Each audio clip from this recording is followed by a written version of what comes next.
പൊട്ടുള്ളൊരു ഇതിന് പൊട്ടുള്ളി എന്നുള്ള സാധനം കേട്ടോ.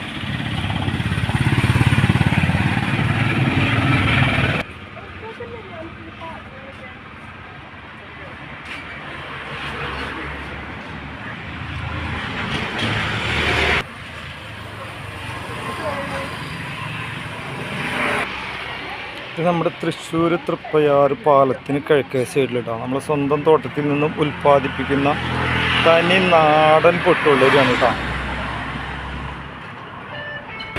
ഇതിനതിൻ്റെ ജ്യൂസ് കിട്ടുക, ഒരു 1.5 ജ്യൂസ് ഉണ്ട്. ഇതൊക്കെ കഴിച്ചു കഴിഞ്ഞിട്ടുണ്ടല്ലോ ശരീരത്തിനൊരു കുളിർമോട് കയറും കണ്ട. ഇതിങ്ങനെ അങ്ങോട്ട് നമ്മൾ ചെത്തിയിട്ട് അതിൻ്റെ തൊലിമെന്നൊക്കെ കണ്ട് വടിച്ചെടുത്തതിന് ശേഷം കണ്ട അടിപൊളിയായിട്ട് പിന്നെ കത്തിയോണ്ട് നമ്മൾ ഇങ്ങനെ ഇട്ടാണ്ട് ചെത്തി പീസാക്കും. ഇത് അങ്ങനെ കണ്ട അങ്ങനെ പീസാക്കിയിട്ട് നമ്മളിത് ചെറിയ ചെറിയ കഷ്ണങ്ങളൊക്കെ അല്പം വെള്ളം ഒഴിച്ച് വെച്ചിട്ട് പഞ്ചസാര അതേമാതിരി തന്നെ ശർക്കര ഏലക്കായപ്പൊടിയൊക്കെ കൊണ്ട് ഇട്ടിട്ടാണ്ട് തണുപ്പിച്ചാണ്ട് കുടിച്ചാണ്ടല്ല ഒരു 1.5 സംഭവം കൂടെ ആവും. അപ്പോൾ ഇവിടുത്തെ പ്രത്യേകത എന്ന് പറഞ്ഞാൽ ഓൾറെഡി 3 പാത്രത്തിൽ ഒരുപോലെ നമ്മളെ ജ്യൂസ് സ്റ്റോക്ക് ഉണ്ടായാൽ മാത്രമേ നമുക്ക് ഓരോ സമയത്തും നല്ല തണുവോട് കൂടിയിട്ട് നല്ല ടേസ്റ്റോടുകൂടി നല്ല രുചിയോടെയൊക്കെ കൊടുക്കണം എന്ന് വെച്ചാൽ എന്ത് വേണം, 3 പാത്രത്തിൽ ഒരുപോലെ സ്റ്റോക്ക് ഉണ്ടായാൽ മാത്രമേ നമ്മൾ തൃശ്ശൂർ തൃപ്പയാറ് പാലത്തിൻ്റെ അവിടെ ജ്യൂസ് കട നമുക്ക് കറക്റ്റ് ചെയ്ത് മുന്നോട്ട് പോകാൻ പറ്റുള്ളൂ.